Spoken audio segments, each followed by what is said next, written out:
Hello my lovely viewers, welcome back to my kitchen. আসসালামু আলাইকুম। সবাইকে শুভেচ্ছা স্বাগতম দিয়ে শুরু করছি। আমার আজকের রেসিপিটা হলো চিজ পরোটা। প্রথমে চিজ পরোটা বানানোর জন্য 1 কাপ ময়দা নিয়েছি, সাথে দিয়েছি লাল আটা 1 কাপে 4 ভাগের 1 অংশ।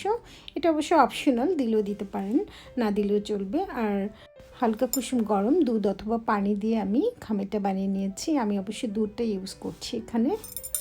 একটু একটু করে দুধটা দিয়ে তারপরে ময়দাটা মিশিয়ে নিচ্ছি।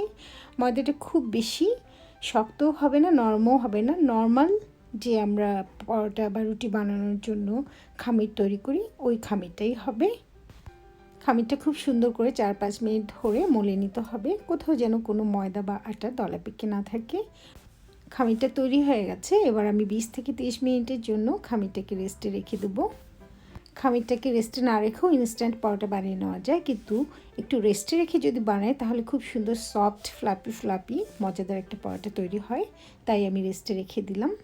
যারা চিজ লাভার, চিজ খেতে অনেক পছন্দ করেন, তাদের এই পরোটাটা অনেক ভালো লাগবে। তাই যারা চিজ লাভার একবার ট্রাই করে দেখবেন। ফিরে এলাম 30 মিনিট পরে। এবার আমি পরোটাটা বেলে নেব। পরিষ্কার পরিচ্ছন্ন একটা কিচেন টেবিলের উপরে আমি একটু তেল ছিটিয়ে ময়দার খামিরটাকে আবার 1 মিনিটের জন্য মলে নিচ্ছি। নিয়ে তারপরে যতটুকু যার পছন্দ সাইজ সেই হিসেব করে ভাগ করে নিব। তো আমিও করে নিচ্ছি, 5টা সমান ভাগে ভাগ করে নিয়েছি। তো আমি এখন পরোটা বেলবো। গোল করে পরোটাটাকে একদম পাতলা করে শেপ দিব, যেন বেলার পরে আমার হাতের আঙ্গুলটা দেখা যায় নিচে থেকে। পরোটার এমনভাবে পাতলা করে বেলে নেব।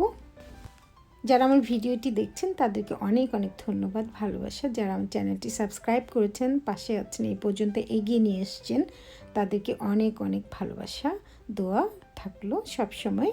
আর যারা আমার চ্যানেলে নতুন, তারা প্লিজ সাবস্ক্রাইব করে আমার সাথে থাকবেন। গোল করে আমি পরোটাটা বেলে নিয়েছি পাতলা করে। দেখুন আমার হাতের আঙুলটা দেখা যাচ্ছে নিচে থেকে হালকা।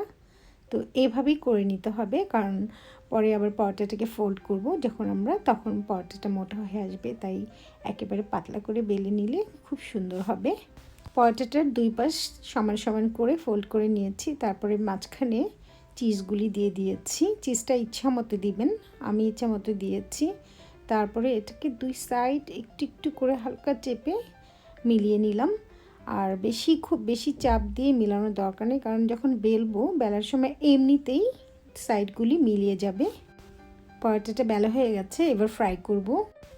পরোটাটা ভাজার জন্য তাওয়া বসিয়ে দিয়েছি। তাওয়াতে একটু তেল ছিটিয়ে ব্রাশ করে নিয়েছি, যাতে তেলটা বেশি না দেওয়া লাগে বা বেশি পড়ে না যায় সেই জন্য। আর ব্রাশ দিয়ে একটু একটু করে ব্রাশ করে যদি পরোটার উপরে তেলটা দেওয়া হয় তাহলে তেল খুব বেশি পড়ে যায় না একেবারে। একটু একটু করে তেল দিয়ে ব্রাশ করে আমি পরোটাটা ভেজে নিচ্ছি। পরোটাটা আমি মিডিয়াম হিটে ফ্রাই করে নিচ্ছি আস্তে আস্তে করে, আর একটু একটু করে তেল ব্রাশ করে দিচ্ছি। এতে করে ভিতরে বাইরে সমানভাবে পরোটাটা হয়ে যাবে। আর হাই হিটে ফ্রাই করলে উপরে একদম জ্বলে যাবে, ফ্রাই হয়ে যাবে, ভিতরে হবে না। তাই মিডিয়াম হিটেই ফ্রাই করা ভালো, আমি তাই করেছি। একটা পরোটা আমার ফ্রাই করা হয়ে গেছে। তো কত সুন্দর হয়েছে, চিজি, ক্রিস্পি আর সফট। আমি একটু পরে একটা ছিঁড়ে দেখাচ্ছি।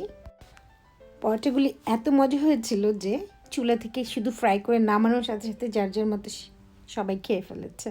টেবিলে নিয়ে সাজানোর সুযোগটাও আমি পাইনি। তাই যারা চিজ লাভার তারা পরোটাটা বানিয়ে ট্রাই করে দেখতে পারেন। আপনাদের বানানো পরোটাটা, চিজ পরোটাটা কেমন হলো আমাকে জানাবেন প্লিজ কমেন্ট করে। আর আমার ভিডিওটা বন্ধু আত্মীয় স্বজনদের মাঝে শেয়ার করবেন প্লিজ। আর আমার এই ছোট্ট চ্যানেলটাকে এগিয়ে নিয়ে যাওয়ার জন্য, গ্রো করার জন্য সাবস্ক্রাইব করে আমার পাশে থাকবেন, সাহায্য করবেন। আপনাদের সবার জন্য অনেক অনেক শুভেচ্ছা, দোয়া, ভালোবাসা থাকলো। আবারও আল্লাহ হাফেজ। তার আগে আরেকটা কথা বলি, আমার ডোনাট রেসিপিটা একটু চেক করে দেখবেন। আসসালামু আলাইকুম, আল্লাহ হাফেজ।